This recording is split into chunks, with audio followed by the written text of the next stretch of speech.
For many reporters, Twitter has become an integral part of the job. We used to get instant updates, we use it to get instant breaks, break news, provide analysis and commentary in real time. But now Disney is thinking of buying Twitter, which could end up changing the way we tweet.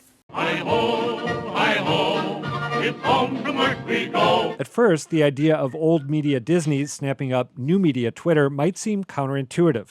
But remember, Disney also owns ABC, A&E, and ESPN, all of which face a threat from cord-cutting viewers.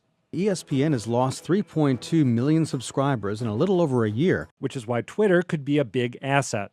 This fall, Twitter's making a bid to change the way we watch sports by live streaming NFL games on Thursdays. For Twitter, this is a big moment to promote the integration of live events and live tweeting. The deal could also make sense from Twitter's perspective, as the company struggles with a declining stock price, a static user base, and a raft of new competitors. Instagram just surpassed 400 million users, which is 25% more. Then again, it's hard to say how Twitter's edgy, occasionally offensive tone would fit with Disney's family-friendly ethos and penchant for control.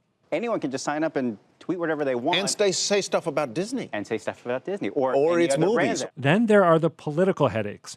Recently, Twitter agreed to ban a Turkish journalist at the request of that country's authoritarian government, then reversed course, citing core values. Whether Disney would share those values is unclear. Ditto Twitter's other potential suitors. Is this something that Salesforce could afford to buy, do you know? Because Google certainly has the money. Whatever happens next, though, the Twitter we take for granted might not be around forever.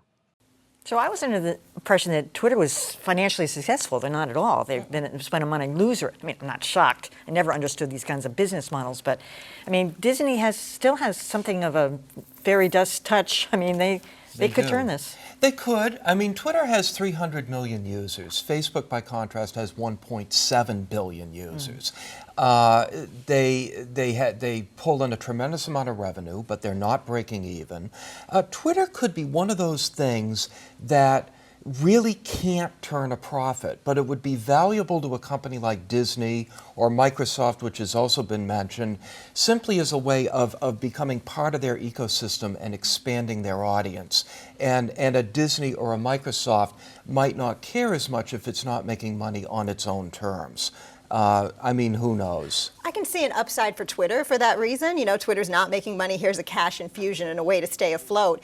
I see a lot of potential downside for Disney for the reasons that segment just mentioned. That, you know, Twitter is a free-for-all. It is a lot. It will, and then that would upset me on some level because it's a lot of fun. But it's also a place where there is crazy racism and people are stalking each other. And Twitter has not gotten a handle on Twitter users' behavior. Just a month or two ago, Leslie Jones, the actress, quit Twitter very publicly. Because she, but took a stand because she was being attacked in a horrible, racist way by lots of Twitter users. There are really several different types of Twitter within that Twitter. You've got the entertainment side of Twitter. You've got the crowdsourcing side that journalists use. You've got the side in other countries where it's the only way to get the news out. Then you've also got cultural specific Twitters. You've got the Black Twitterati. You've got lots of different things. And so for Disney, I see one upside is reaching all these audiences who really don't care about Magic Kingdom that much. Not that they're going to draw people into the resorts, but it's a way to grab them and bring them in on the content side. And I think that that could prove to have some value. I don't know how this would work, but for a lot of us, and I would include myself in this category, when there's a big event like the first presidential debate, we're on Twitter and we are sort of reacting, fact-checking, analyzing in real time.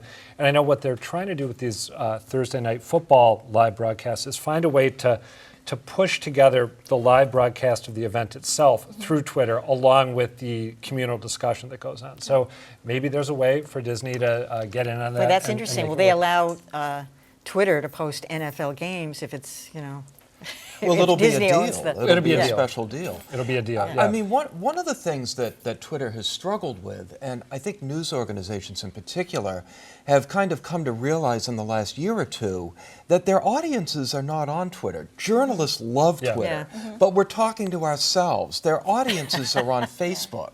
So we'll see if another owner can change that. We also have to hope that Disney doesn't make all the female emojis look the same. All right.